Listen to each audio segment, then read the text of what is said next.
Was geht, Leute? Herzlich willkommen zu einem neuen Video im Hasenbau. Und zwar eine Reaction zu dem Thema Maximilian Krah. Ich habe ja bereits ein Video oder eine Reaction zu dem Video Jan Böhmermann versus Maximilian Krah gemacht. Und ich wollte mal darauf eingehen, warum ich so ein bisschen überhaupt auf dieses Thema gekommen bin, ist natürlich, dass die AfD, wie wir wissen, zurzeit ja schon ein relevantes Thema ist. Und ich finde, die AfD auch eine sehr vielseitige Partei ist, die sehr schwer einzusortieren ist. Wofür steht die AfD? Denn wir haben verschiedenste Mitglieder in dieser Partei. Und dementsprechend ist es eine Partei, wo ich finde, es ist sehr schwer, eine definitive, ultimative Antwort darauf zu geben. Die AfD ist das oder die AfD ist das. Ich persönlich kann es nicht. Und ich bewundere jeden, der es kann. Ja, und da der Maximilian Krah ja auch Spitzenkandidat ist und ja, das bei dem zurzeit eigentlich ziemlich gut läuft. Und wie ich schon auch in dem Video davor meinte, ich das Interview mit dem Ben von Ungeskriptet sehr, sehr spannend und sehr ehrlich, authentisch finde, dachte ich mir, mache ich einfach mal eine Reaction. Es ist ein ewig langes Video. Ich versuche mir gute Stellen rauszusuchen. Und genau, ich muss öfter mal ein bisschen auf Pause drücken, da diese Sache mit den Reactions ja auch immer so eine Copyright-Geschichte ist. Ja, und da habe ich keine Lust, Probleme zu haben. Ich habe den Ben gefragt, noch keine Antwort bekommen. Mal gucken, ob der überhaupt eine kommt. Wer weiß. Ich versuche nicht allzu viel zu zeigen, um ihm da seine Arbeit nicht kaputt zu machen. Dementsprechend schaut gerne bei ihm auf den Kanal vorbei, wenn ihr es noch nicht habt. Geiles Video, super Interview. Und ja, ich würde sagen, wir gehen mal rein. Genau, so. Das ist tatsächlich mein erster politischer Podcast. Ich habe keine Ahnung. Sie sind der erste Vollzeitpolitiker, der hier durch meine Tür gefallen ist. Sie sind aber... Muss ich schon mal sagen, finde ich super, dass es jetzt nicht schon so ein voreingenommener Typ ist. Prinzipiell sage ich jetzt mal, der schon irgendwie zig Politiker bei sich sitzen hatte und wo man sich schon jetzt irgendwie denken kann, okay, ne, der wird so und so eine Meinung haben, wie bei dem Thilo Jung. Da war die ganze Sache ein bisschen anders. Dementsprechend bin ich mal gespannt. Aber nicht der Letzte, sondern jetzt ist halt vor den Wahlen. Jetzt ist der Damm gebrochen. Genau, jetzt ist der Damm gebrochen sozusagen. Die meisten hatten nie ein Leben außerhalb der Parteiblase. Sie sind in ihr sozialisiert, sie haben ihre Jugend in ihr verbracht, sie haben ihr gesamtes Weltbild aus ihr bezogen. Ihre Freunde sind in der Parteiblase. Im Zweifelsfall finden sie ihre Partnerin oder ihren Partner auch aus der Parteiblase. Ja, das ist ein krasses Thema. Kann ich mir sehr gut vorstellen. Und ein guter Punkt, den er da anspricht, wo ich glaube, viele Menschen mal gar nicht so drüber nachdenken. Diese Welt, in der diese Parteimitglieder, sage ich mal, leben und auch die irgendwie dann im Bundestag sind, etc. Das ist ja immer dieses Thema, ne? Wie nah sind die Politiker wirklich noch am Menschen? So, und ja, kann man sich versuchen, irgendwie ja mal so ein bisschen reinzudenken. Gibt's spannende Bücher drüber. Sie haben keine Bildung außerhalb, sie sind durch irgendwelche Stiftungsseminare gegangen, um sich weiterzubilden. Sie haben keine Berufserfahrung außerhalb der Politik. Riesenthema. Keine Berufserfahrung außerhalb der Politik. Und ja, wie viel man da so verdient, lasse ich jetzt einfach mal so stehen. Das ist der Standard für junge Abgeordnete in CDU, bei den Grünen und bei der SPD.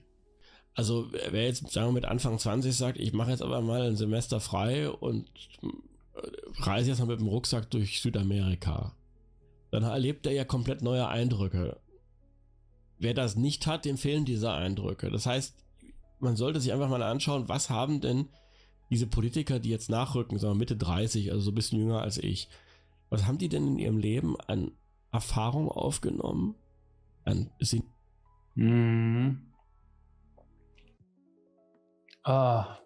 Ja, okay. Menschlichen Erfahrungen, aber auch einen intellektuellen Input bekommen. Und ich denke, wer da überhaupt nichts hat, außer seiner jeweiligen Partei, sowohl menschlich, sinnlich wie auch intellektuell, der ist ja auch abhängig. Das heißt, selbst wenn der innerlich sagt, ich möchte jetzt aber mal meinem Parteivorsitzenden nicht 100% recht geben, dann überlegt er sich, naja, aber wenn ich das nicht tue und ich fliege hier aus meinem Karrierezirkel, also so eine Art Reise nach Jerusalem heraus, was mache ich denn dann? Ja, und das ist ein sehr, sehr, sehr schlimmer Fakt, weil diese Leute oft einfach, glaube ich, keine Alternative haben, da sie nämlich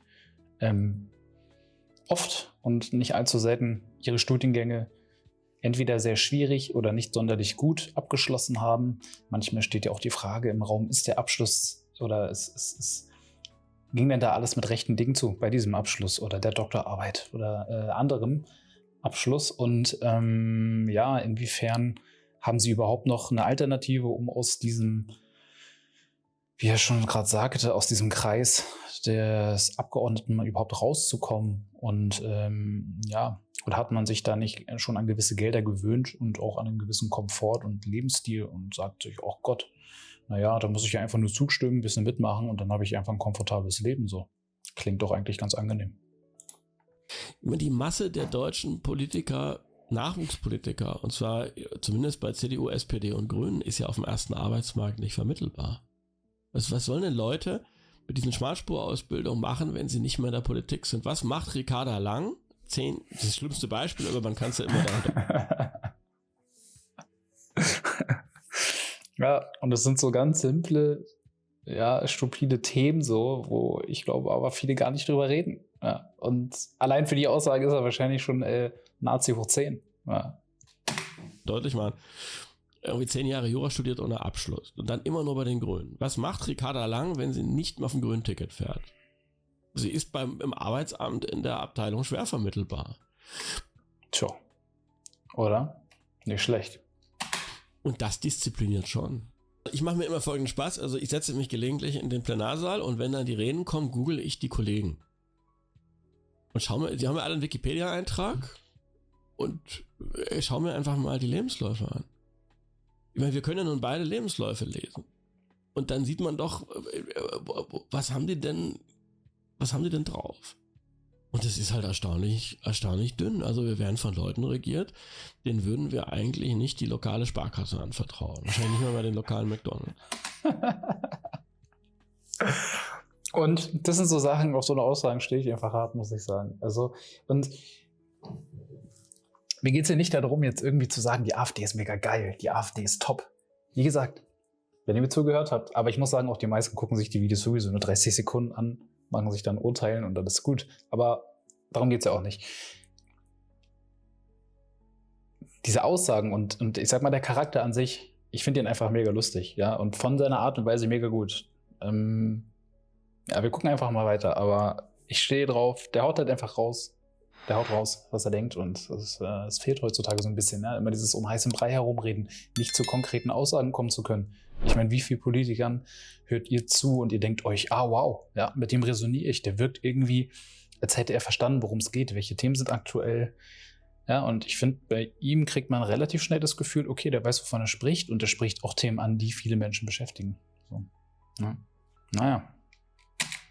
Also in der Regel keine Erfahrung mit Menschenführung, Führungserfahrung, keine Erfahrung außerhalb der Politik. Wenn überhaupt Studium abgeschlossen ist, schon gut, aber in der Regel dann tatsächlich, also reine Politologie, schon keine Mathe dazu, keine Philosophie dazu, keine Ökonomie dazu, also wirklich das reine Grund, also das ist so, dass es genau reicht.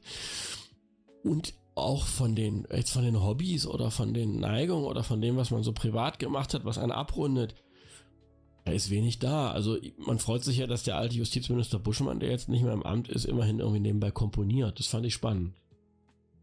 Aber das ist auch eine absolute Ausnahme. In der Regel findet man gar nichts. Das sind Leute, die sind 100%ig im politischen Betrieb. Sie haben ihre Freunde, ihre Ausbildung, sie haben alles in diesem politischen Betrieb. Sie sind außerhalb dieser Blase nicht denkbar. Die müssten, wenn sie jetzt rausgehen würden, komplett bei Null anfangen. Auch was ihre Freunde, ihre Themen alles anfängt. Ja, und lasst euch das mal wirklich ernsthaft auf der Zunge zergehen. Was bedeutet das denn? Das ist ja dann auch teilweise kein Wunder, dass wir dann wirklich Leute haben, wo wir uns manchmal fragen, wie können die denn so vehement hinter gewissen Aussagen stehen, die gar keinen Sinn ergeben? Mit diesem, oder wenn wir die Sache aus diesem Blickwinkel betrachten. Naja, Frage beantwortet, oder? Also, finde ich, das ist krass. Das ist ziemlich krass. Einfach weiter gewachsen sind, während bei uns irgendwie alles in der Krise ist. Und mittlerweile ist ja nun Google, Apple sind ja auch Großkonzerne. Und die haben sich aber diese Kultur des Startups nach innen bewahrt. Also ich habe mir mal in New York Google angeschaut. Ist ein bisschen gewöhnungsbedürftig. Da stehen dann so Bällebädchen da, wo dann die Manager einfach mal ein bisschen im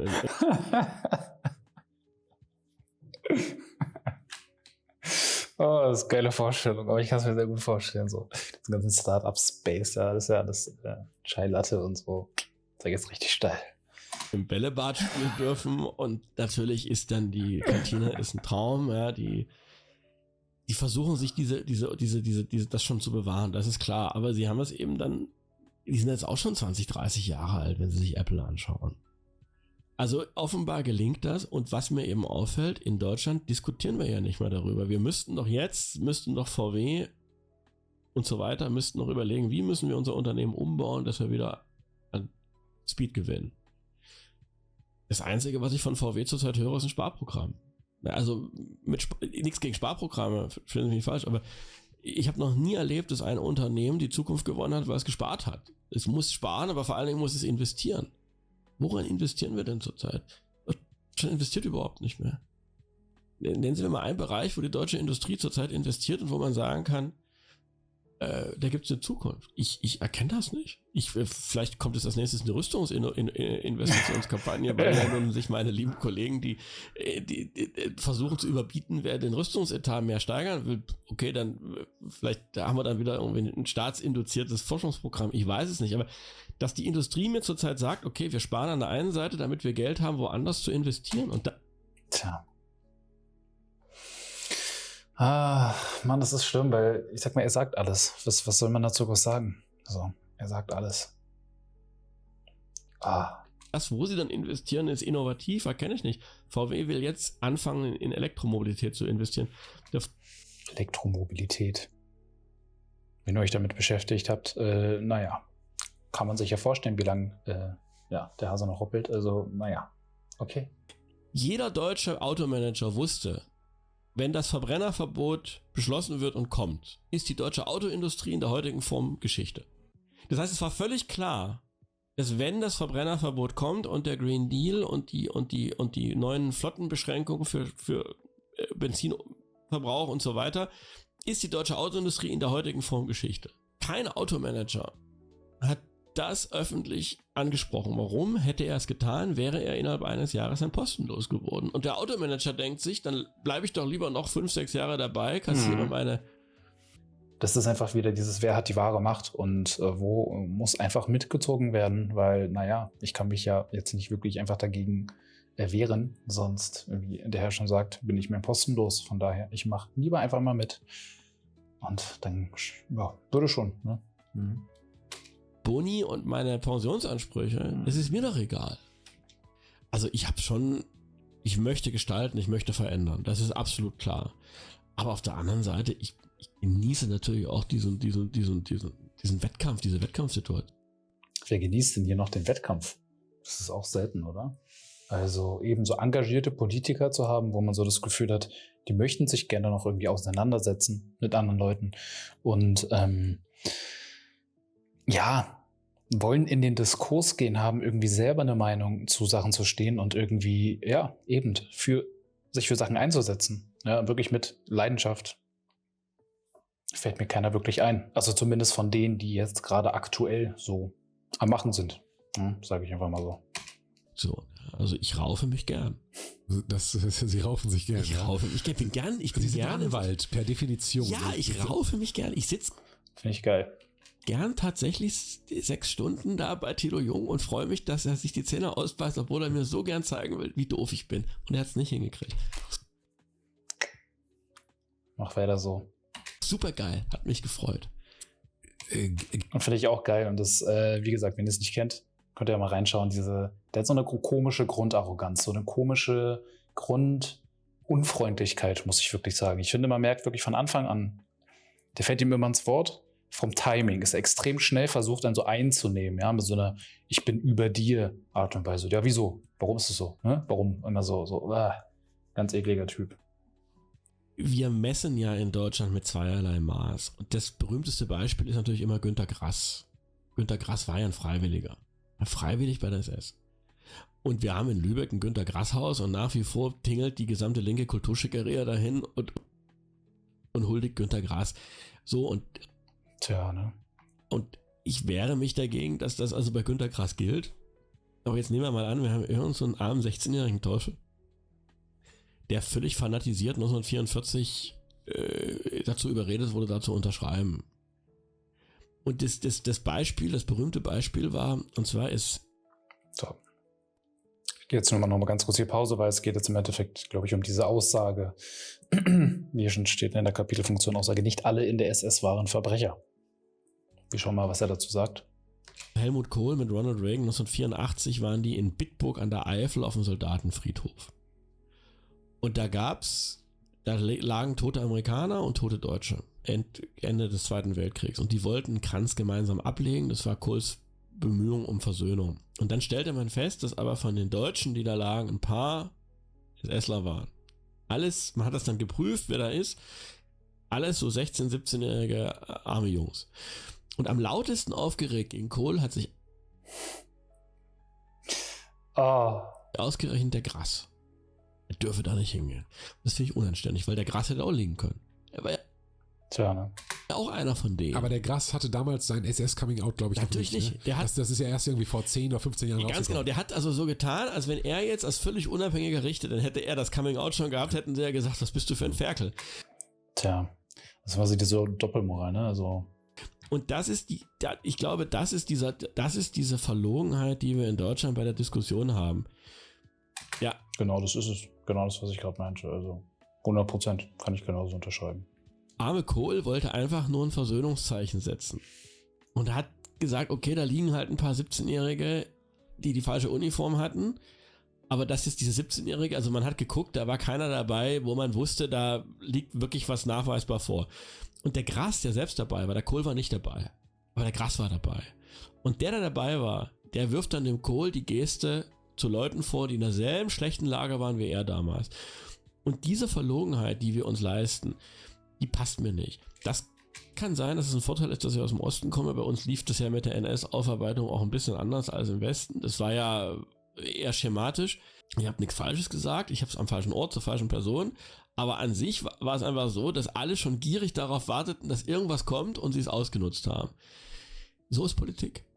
Das gehört einfach dazu, dass man weiß, es ist nicht immer gerecht.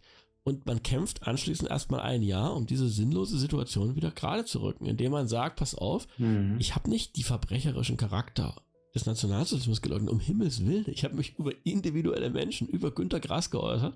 Zweitens, das Ding ist ein Vorwand gewesen. Und das ist schon krass, weil das ist so ein Thema, wo man sagen muss, wenn es um irgendein anderes Thema gehen würde, da ist es überhaupt keine Debatte oder steht es überhaupt nicht zur Debatte, ob das irgendwie jetzt gerechtfertigt ist. Ja? Also wenn man jetzt irgendwie nehmen wir einfach mal das Thema Syrer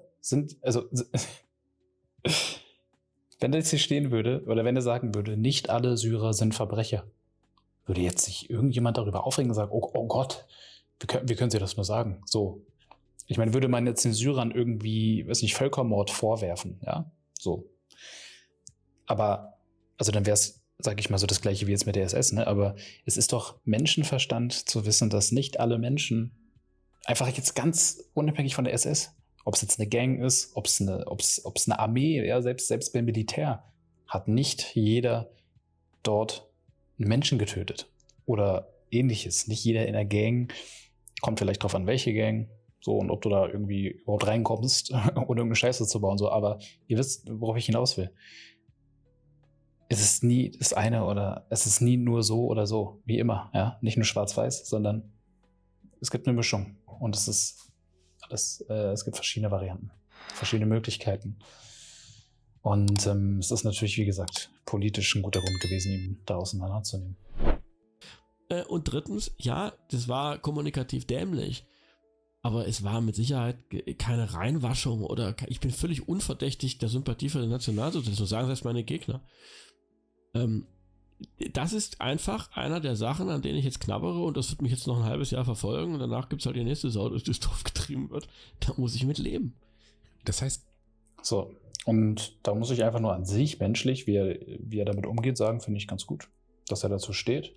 Dass er vielleicht Sachen halt auch ein bisschen zu provokant formuliert hat, wie auch immer. Ich meine, klar, ne, wie gesagt, da wird halt dieser durchs Dorf getrieben. Hat man natürlich gute Gründe, aber ich finde es prinzipiell erstmal, ja, so an sich. Es ist für mich persönlich jetzt keine Sache, wo ich sage, du bist jetzt menschlich unten durch oder so. Das ist natürlich provokant, gar keine Frage. Also der weiß ganz genau, was er da gemacht hat, aber gibt Schlimmeres, ne? Also. Das heißt, das, was man den Politikern ja immer nachsagt, dass die so um Themen rumtanzen. Hätte ich machen müssen. Ja, machen die ja nicht offensichtlich, weil die so doof sind, sondern weil die konstant überlegen, das nächste Wort, der nächste Halbsatz, den ich jetzt sage, kostet mich das meinen Kopf. So. 2 Dinge. Ja, das gibt es, aber es gibt auch die einfach nicht wissen, wovon sie sprechen. Also Finde ich auch super und glaube ich sofort. Denn auch in der Politik, wie wir wissen, haben wir sehr viele Menschen, die höchstwahrscheinlich nicht allzu kompetent sind in dem, was sie dort von sich geben. Und so hat er einfach mal recht, würde ich sagen. Ne? So, okay. Es gibt 2 Sachen. Wir können auch über Sachen reden, wo sie nicht weiterreden wollen, weil sie wissen, hier ist mein Wissen vorbei. Und es gibt das, wo sie sagen, wenn ich jetzt die Wahrheit sage, kriege ich Ärger. Also berühmtestes Beispiel, Donald Trump wurde gefragt, wer hat Nord Stream gesprengt? Und daraufhin war seine Antwort, wenn ich das beantworte, dann würde ich meinem Land schaden. Ich sage aber, die Russen waren es nicht. Berühmteste...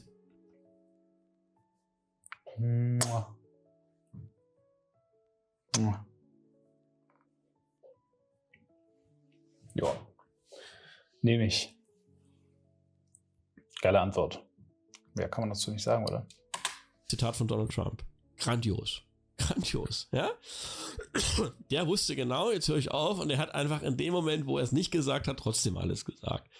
Also das große Ding ist aber, ich wünschte mir mehr Politiker dies auch mal sagen, weil wir diese politische Kommunikation, wo nie was ausgesprochen wird, die ist furchtbar. Wissen Sie, auch das vielleicht das schönes Beispiel. Ja, ganz kurz, finde ich auch. Das ist halt genau das, was ich meine. Ich meine, wer guckt sich den Politiker an und denkt sich, ja, die können eine halbe Stunde reden und haben am Ende gar nichts gesagt. Ja, das ist doch völlig normal. Ich meine, wer hört denn dazu und denkt sich jetzt, boah, geil. Ja? Ich sag mal, bei dem Donald Trump, da höre ich gerne hin, auch wenn nicht immer alles geil ist, was er sagt, so, ja. Aber das sind halt Menschen, die haben irgendwie Charakter und das sind halt Menschen. So, da hast du das Gefühl, das ist ein Mensch, der zu dir spricht, der eine eigene Meinung hat, die vielleicht irgendwas in dir auslöst, ja? Sei es bei dem ein Hass, sei es bei dem anderen kein Hass. Ich muss wirklich sagen, wenn so Merz oder, oh Gott, also gut, wie ihr seht, die lösen auch was bei mir aus, aber das wirkt nicht so, als wenn die als Menschen sprechen, sondern du merkst, die haben da irgendwas in sich und das geben die so von sich, aber nicht wirklich, weil es aus deren eigenen Gedanken kommt, weil die das wirklich vertreten und wir merken ganz genau, wenn Menschen wirklich für irgendwas stehen, mit einer intrinsischen Motivation Sachen versuchen voranzubringen. Aber ich würde sagen, das haben wir bei den meisten der Menschen oder der Politiker, die uns hier so gezeigt werden, in diesem Theater, nicht mehr so. Ja. Nach dieser Geschichte hatte ich einen Auftritt in Oranienburg im Landtagswahlkampf in Brandenburg. Das habe ich mir deshalb gemerkt, weil der Platz war über 50% voll mit sehr jungen Leuten. Sehr jung. Habe ich auch in der Häufigkeit selten. Mhm. Und da ist ein Mädchen zu mir gekommen, die schätze ich auf maximal 14. Und die sagt zu mir, Herr Krah, Sie sind mein Vorbild und wissen Sie warum. Das ist so eine Sache, wo man dann als Politiker auch mal still wird. Schon lustig. Mit 14. Und auch er als Vorbild finde ich spannend, irgendwie bei einem Mädel. Bei einem Mädel mit 14, dass er dann das Vorbild ist. Schon Hammer. Und dann sagte sie, ich habe Sie genau beobachtet. Sie haben noch nie zurückgezogen, wenn Sie angegriffen werden. Deshalb sind Sie mein Vorbild. Jo. Ja. Okay. Da war ich auch sprachlos. Ja, ich habe dafür bezahlt, dass ich dort unvorsichtig gewesen bin. Ich habe bezahlt, ich zahle immer noch. Aber wir müssen uns auch angewöhnen und auch Politiker müssen sich angewöhnen, eben auch mal was zu sagen, dass sie nachher Dresche bekommen. Dann muss man sagen, pass auf, ihr werdet gut bezahlt. Das ist eben auch das Schmerzensgeld dafür, dass ihr mal medial Dresche bekommt. Ja. Das ist doch mehr als ehrlich. Was ich halt meinte, ne, zu dem Thema, wie gut werden denn Politiker, Abgeordnete alle bezahlt? Und ja. Von dem Ben gibt es auch noch ein anderes Interview. Ich habe jetzt leider den Namen der Politikerin vergessen. Ist von der Dame, die auch lange bei der AfD Politikerin war, jetzt fraktionslos ist. Die auch darüber aufklärte, in was für wie unverhältnismäßig mit den Steuergeldern umgegangen wird und dass es halt leider wirklich so ist, dass dieser ganze Bundestag einfach nur ein Witz ist. Ja, so dieses, ja, da einfach mit den Geldern um sich geworfen wird, ja, wir dann irgendwie noch mehr Parteigelder locker machen müssen, was am Endeffekt wieder Steuergelder sind, ja, die dann nutzen können, um sich da schön irgendwie irgendwelche Flugzeuge oder irgendwelche Flüge zu buchen für ein angebliches Meeting in Italien. Die können machen, was sie wollen, müssen dafür nicht wirklich Gründe angeben. So, das ist wirklich krass. Also habe ich selber auch noch gar nicht so gewusst, wie das dort ist, was für eine Comfortzone die da haben, so, ja, sich dann abholen lassen zu können vom Flughafen. Und das ist krass. Und das wird alles von Steuergeldern bezahlt. Und teilweise halten die irgendwie 2, 3 Reden im Jahr. Es gibt wirklich Politiker, die anscheinend im Hintergrund noch nie, oder was heißt noch nie, nicht wirklich präsent sind. Ja? Die sind einfach irgendwie mal Mitglied geworden, versuchen da drin zu bleiben. Hauptsache Geld kassieren, Pensionsansprüche. Also, und eben diesen Lebensstil genießen zu können. Und warum will man denn da wieder raus? Plus noch die Themen, die er am Anfang angesprochen hat, ja? Von wegen, was mache ich denn, wenn ich herauskomme, ohne wirklich Berufserfahrung gehabt zu haben und politisch gescheitert zu sein? Tja, und dann kann man sich halt überlegen, von wem werden wir denn vielleicht eventuell gerade so regiert. Das ist da inkludiert. Kein Mensch muss doch den Politikern sagen, du wirst jetzt Politiker, damit dich alle lieben. Also wenn mich alle lieben würden, würde ich was falsch machen. Finde ich auch gut. Ja. Es ist Teil des Pakets, dass man auch mal angegriffen wird und Dresche bekommt. Dass das wahrscheinlich das dümmste denkbare Thema gewesen ist, das ich mir da ausgesucht habe. Auch noch nicht mal ausgesucht, sondern reingestolpert bin. Herrgott, alles drauf. Ich sag, dann bekomme ich jetzt wenigstens Strafe für meine Dummheit. Aber... Ja, und wann habt ihr denn das letzte Mal einen Politiker, die wir alle so gesehen, ja, auf der Bildfläche präsentiert, sowas sagen hören? Ja, auch mit so einer Menschlichkeit und auch so einem Humor und irgendwo ihr merkt der Charakter. Ich finde einfach, allein das lässt ihn schon herausstechen, einfach als Mensch. Unabhängig von seiner Politik, allein das. Spannend. Dieses ständige, wenn ich das sage, was passiert dann? Herrgott, sag's doch einfach. Hört doch mal mit dieser Taktiererei auf. Wir retten das Land nicht mit Taktiererei, sondern wir müssen mal Tacheles reden. Und nicht zu dem historischen Thema, aber wir müssen Tacheles reden. Ja. Unterschreibe ich. Wir schneiden uns ja dann auch von den Sachen vor 1933 oft ab. Und deshalb sind diese Diskussionen auch immer so schrecklich. Ich meine, wir sind hier in Köln, gucken Sie sich mal die Kölner Altstadt an. Die ist nun wirklich bemerkenswert hässlich wieder aufgebaut worden nach dem Krieg. Wenn Sie sich jetzt hier hinstellen würden und sagen, lasst uns doch mal 2 Straßenzüge historisch wieder aufbauen. Das haben wir in Dresden gemacht. Sie hätten sofort eine Nazi-Diskussion. Man würde sofort sagen, dass Sie die dunklen Teile der Geschichte wegdiskutieren wollen. Wir hatten diese Diskussion in Frankfurt. Das ist so krass und das ist ein sehr, sehr trauriges Thema, weil so ist es halt einfach, sobald heutzutage irgendwie ansatzweise was von der alten Geschichte, die immer automatisch die NS-Zeit ist und ganz übel ist, du da nur was anrührst und versuchst, sei ich es jetzt mit dieser Reaction, der sich halt diesen Menschen hier reinzieht, ja, was dazu sagt, eventuell noch mit ihm sympathisiert. Oh Gott, ja. Oh Gott, ja, ein Sympathisant. Nur darüber redet und sich dem eben sympathisch, positiv, vielleicht nicht mit Ablehnung gegenübertritt. Nazi, Rechtsrockkonzert, Kampf der Nibelungen, zur Seite mit dir, Alter. Wer bist du? Raus. Und das ist echt übel, weil dass Deutschland immer auf diese Zeit reduziert wird und wir diese Schuldhaube aufhaben. Das geht mir richtig auf den Senkel, sage ich dir. Da ist ja die Altstadt zum Teil wieder aufgebaut worden. Da gab es auch furchtbare Diskussionen. Also jede Diskussion, die wir in Deutschland führen, dann kommt irgend so ein Argument, ein Geschichtsargument und dann ist die ganze Diskussion vernichtet. Es gibt ja diesen Witz, in jeder Diskussion okay. Kommt am Ende einer, der einen Hitler-Vergleich bringt. Und es ist halt einfach so. Es ist fucking einfach so. Egal, was du als Deutscher gegenüber Deutschland sagst, wenn es positiv ist, könnte schon was mit Hitler zu tun haben, ne? Also. Das ist immer der Verlierer, ne? Wie heißt das? Gibt es auch so ein Gesetz, so ein englisches Gesetz, es ist eine amerikanische Nummer. In jeder Diskussion kommt am Ende einer, bringt einen Hitler-Vergleich. Wir sind sprachlos, nur das Ding ist ein so dickes Brett.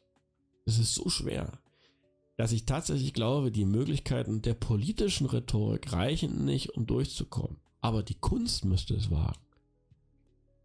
Das ist hier die Frage, wie kommen wir durch dieses Thema?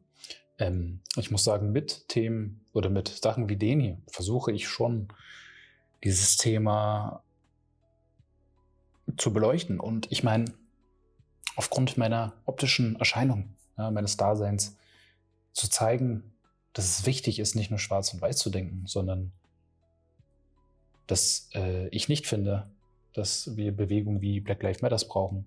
Und ich ja eigentlich der Betroffene sein müsste. Ja? Ich ja der sein müsste, der durch Berlin geprügelt wurde seit der Kindheit. Ja?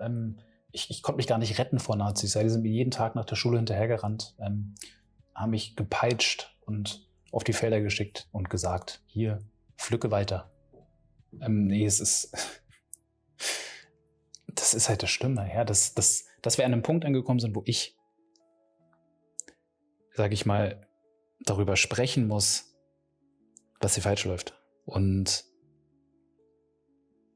die es geschafft haben, den Menschen so den Kopf zu verdrehen, dann wiederum mir trotzdem zu unterstellen, ich würde ja mit denen sympathisieren, die eigentlich mich hassen. Das muss man sich mal auf der Zunge zergehen lassen. Und ja, das ist traurig und da hat er recht.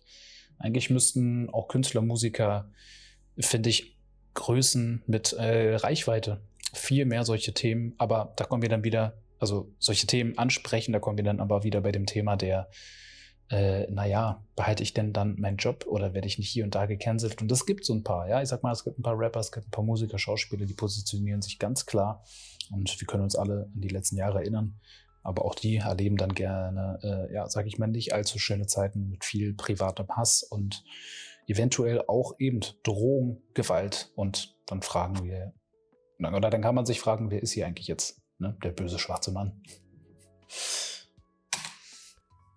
Wir sollten uns dem Thema ästhetisch widmen. Mit Romanen, mit Filmen, mit Ausstellungen.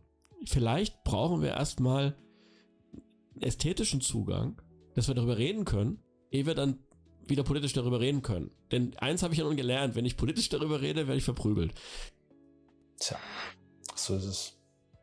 Weil sobald die Kategorie rechts, AfD, oh Gott, dadurch ist er sowieso schon, also auch ich meine, ich bin ja für die meisten, ne, für viele, die sich das hier angucken und ich weiß, die gucken gar nicht bis hierhin, aber für die bin ich ja auch schon seit 20 Jahren Stammgast bei Rechtsrock-Konzerten, ja, keine Ahnung, also ich trage irgendwie Thor Steiner, also mein Kleiderschrank ist voll mit Thor Steiner, klar, so. Und nächste Woche ist wieder ein Kampf angesagt, auf jeden Fall im Oktagon und ja klar, also ich weiß nicht, ich und meine Kameraden, uns geht's gut, ja, also so. Ich meine, ich gucke mir jedes Video an. Ist doch klar, dass ich so einer bin, oder? Ganz klare Sache. Ich weiß nicht. Also. Dann reden wir halt vielleicht mal künstlerisch darüber. Aber wir müssen früher oder später in Deutschland mal da diese Sprachbarriere durchbrechen. Das glaube ich schon, dass das schwer ist und das ist etwas, was ich lernen musste. Denn wie gesagt, im Osten war das weniger problematisch. Im Westen ist es unheimlich tabuisiert. Und das merken wir halt sowas von, würde ich mal sagen, denn sobald du das Thema ansprichst, Deckel zu, halt die Fresse, mit dir rede ich nicht, du Nazi. Und das ist es. Und solange wir da nicht weiterkommen, kommen wir halt nicht weiter. Erkenntnis, oder? Wir haben mal, Goethe war Deutscher, aber das war ganz lange her. Und was wir tun, ist, wir verteufeln diese Nazi-Zeit und wenden quasi den Teufel auf die gesamte Bevölkerung und deutsche Kultur vor 1945 an. Und das, sagen sie, scheint nicht sinnvoll. Das scheint nicht sinnvoll. Weil irgendwie haben wir ja was, es gab ja gute Dinge. Und dagegen steht quasi dieses, heute wissen wir es. Besser kann man es wirklich nicht formulieren. Und das finde ich super bei ihm, der Ben. Der hört immer ganz lange zu. Und das finde ich auch super, weil ich finde, das machen sehr wenige. Ja, der reflektiert immer. Der hört immer den Leuten zu, lässt sie aussprechen und fasst dann selber nochmal zusammen, habe ich sie richtig verstanden. Manchmal auch ein bisschen sehr lange und ausführlich, aber, finde ich, ganz wichtig, zeigt halt, dass er extrem gut zuhört Und ich finde, er versteht die Sachen auch sehr gut, kann es super gut zusammenfassen. Und genau das ist doch unser Problem. Ich meine, wie viele Generationen von Familien haben hier in diesem Land gelebt, ohne irgendwas mit irgendeiner NS-Zeit zu tun zu haben? Das sind doch so wenige Generationen, wenn wir jetzt mal drüber nachdenken. Und dass Deutschland immer wieder auf diese Zeit reduziert wird. Alter, boah, da kriege ich es kotzen, ganz ehrlich. Besser.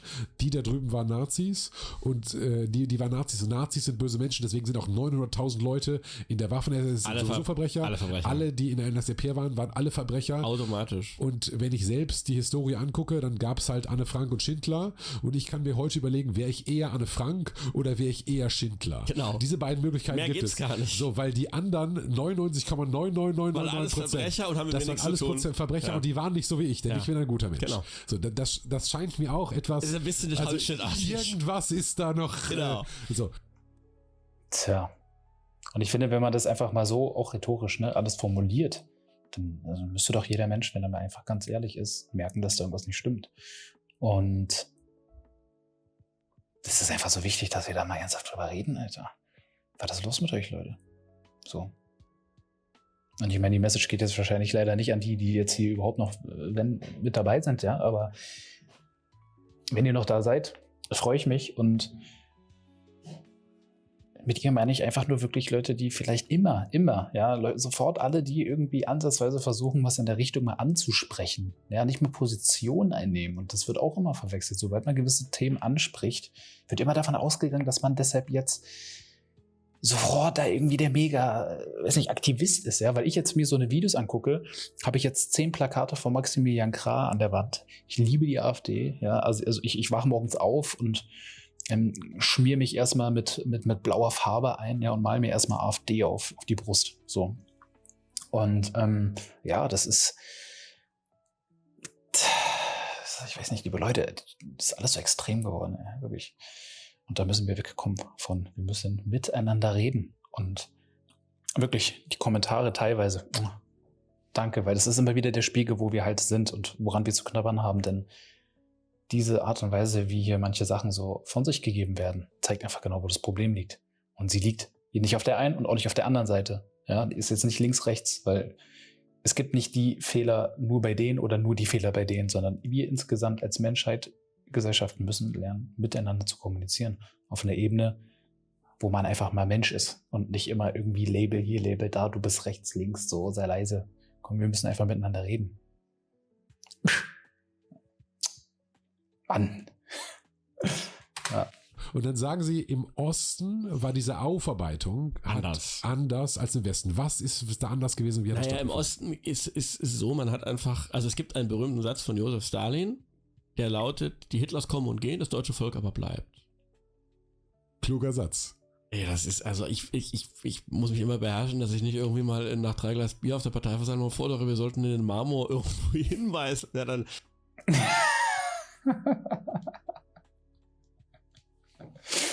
Ich muss wirklich sagen, ich stehe auf seinen Humor. Lustiger Typ. Bin ich auch weg. Aber, das heißt, man hat gesagt, das deutsche Volk, die deutsche Geschichte sind eigentlich gut, aber die bösen Faschisten haben es gekapert. Jetzt haben wir, dank der Roten Armee, die Faschisten vertrieben. Die sind jetzt alle im Westen. Und wir sind jetzt wieder das gute deutsche Volk. Das heißt also, der Ostdeutsche, das ist natürlich auch stark vereinfacht, aber der Ostdeutsche hatte zunächst mal kein schlechtes Gewissen mit der deutschen Geschichte vor 33. Das hat er nicht gehabt. Weil die vertrieben worden sind. Also die Faschisten, Bösen sind die rausgetrieben kamen irgendwie worden. und waren wieder weg. Und an sich war das immer eine gute Geschichte, außer eben diese 12 Jahre, wo man aus Versehen unter die Herrschaft dieser bösen Faschisten, die wahrscheinlich von Außerirdischen geschickt wurden, kam. Ja. Und die man das in den Westen vertrieben hat. Aber man hatte mit der deutschen Geschichte vor 33 null Probleme. Die wurde natürlich ein bisschen rot eingefärbt und die Kommunisten wurden wichtiger gemacht, als sie waren. Und vor 33 oder vor 45? Vor 33. Und dann zwischen 33 und 45 war man halt unter die Räuber gefallen. Okay. Es ist echt krass, wenn man sich da reinbegibt, finde ich, in dieses Thema, wie krass uns dieses Thema eigentlich beherrscht über Generationen. Ne? Das ist schon beeindruckend. Aber davon hat er uns ja die Rote Armee befreit, selbstverständlich zusammen mit deutschen Antifaschisten. Und das Ding war dann sauber. So, und das heißt, das Volk war sauber. Das Volk und er gibt so eine wunderbar schöne Gut-Schlecht-Teilung. Genau. Die Schlechten sind rübergegangen oder die haben wir vertrieben. Genau, die kamen quasi von Außerirdischen und haben wir wieder vertrieben. Ach ja. Und alles was gut. von Außerirdischen, sondern aus Wien. So, Ja, das so, waren genau. die Österreicher, aber wir sagen auch nicht Österreicher, sondern es waren halt, die kamen von woanders. Die kamen von woanders. Und die haben uns gute Menschen gekapert. Ja. Dann sind wir jetzt... Das ist immer dieses Schwarz-Weiß-Denken, ey. Wir sind gut, die sind schlecht, jetzt, deshalb sind die und die sind jetzt immer die und im Osten quasi die guten Roten gegen, und wir sind so gut, dass wir eine Mauer um uns rum bauen und antifaschistischer Schutzmann. Ja, jeder, der abhauen will, den erschießen wir an der Grenze. Das haben wir dann wieder weggelassen. Den Teil hat man den Kommunisten nicht abgekauft. Also das war die kommunistische Erzählung. Aber die Leute selbst waren nicht mit Vorwürfen konfrontiert. Also sie haben den historischen Teil haben sie den Kommunisten abgekauft und dann bei der Mauer haben sie geschimpft. Und ich frage mich halt immer, wie kann man denn jetzt solchen Fakten widersprechen, außer mit irgendwelchen Hasskommentaren gegen ihn. Also ihm gegenüber, so. Außer jetzt zu sagen, ja, guck dir doch mal an, wie hässlich der ist. Guck dir doch mal an, wie fett er ist. Oder guck dir doch mal an, wie, I don't know. So, das ist, was ich meine. Jetzt wirklich einfach faktisch, jetzt den komplett zu widerlegen, das ist doch eigentlich gar nicht möglich. Und genau das gleiche wie bei dem Böhmermann. Der reitet dann immer nur auf irgendwie seinem Aussehen herum, woran wir doch erkennen, wir haben eigentlich keine Argumente. Und der Typ sagt jetzt einfach mal, der spricht halt Klartext. So. Und das kann man doch einfach mal annehmen. Aber irgendwie aus irgendeinem Grund fällt es den Menschen einfach verdammt schwer. Hat er quasi nochmal einen extra Filter draufgesetzt. Aber man hat natürlich ich bin in Dresden aufgewachsen, also die Zerstörung der Stadt Dresden wurde auch in den Schulunterricht als bitteres Unrecht dargestellt. Bitteres Unrecht. Mit allem, was dazugehört. Am 13. Februar liefen die Schulklassen zur Gedenkveranstaltung. Also völlig klar. Und dann kam die Wiedervereinigung und dann änderte sich das langsam. Und da gab es auch Diskussionen darüber. Also ich weiß, der sächsische Justizminister Heidmann, der insofern erwähnenswert ist, weil er sollte 1993 Bundespräsident werden, vehement dagegen gekämpft, dass er sich sein Erinnern hier nicht nehmen lassen wird und so weiter. Der ist dann nicht Bundespräsident geworden, auch deshalb. Verrückt. Das heißt... Tja, die Geschichte ist halt einfach nie so einseitig, wie sie erzählt bekommen, würde ich einfach mal sagen. Das ist einfach eigentlich nie so. Nie. Deshalb immer selber offen bleiben, recherchieren. Rechts und rechtsextrem scheint mir in den Wortgruppen eigentlich so in der zumindest öffentlichen Wahrnehmung das Gleiche zu sein. Und habe ich auch schon mal angesprochen. Eigentlich nicht. Also eigentlich funktioniert es nicht, aber heutzutage ist halt alles, was rechts ist, auch eigentlich rechtsextrem. Und es, so wie ich, natürlich. Wird ja immer, wenn ihre Partei irgendwo medial erwähnt wird, kommt der Zusatz, wird vom Verfassungsschutz als rechtsextremer Verdachtsfall eingestuft. Was ja auch nichts anderes heißt als könnte böse sein. Aber es klingt schon mal viel, ja, so Straftätermäßig, ne? Also, Verfassungsschutz, oh. So, könnte böse sein, also nehmt euch in Acht. Die Partei nehmt euch in Acht. Jetzt weiß ich auch, dass Leute aus dem rechten Spektrum ganz allergisch reagieren, wenn man irgendwo einen Hitler-Vergleich macht. Oh. Die sagen, das sind wir doch nicht. Aber für tatsächlich die Mehrheit aktuell noch, also mehr als 50% der deutschen Bevölkerung, scheint rechts und rechtsextrem das Gleiche zu sein und scheint quasi die AfD eine Nachfolgeorganisation der NSDAP zu sein. Tja, genau das ist es. Genau das ist es. Die AfD ist für viele wirklich die Reinkarnation der NSDAP. 100%. Also ich weiß nicht, ich habe das Gefühl, manche von vielen Deutschen, die auch deutsch aussehen, haben trotzdem mehr Angst, irgendwie, dass sie ihren Koffer packen müssen, wenn die AfD in der Regierung ist als ich. Also ich habe keine Angst, so im Gegenteil. Ja? Aber ja, also es ist diese Angst davon, diese Panik und dieses Framing, ja, dieses Bild, was vermittelt wurde. Boah.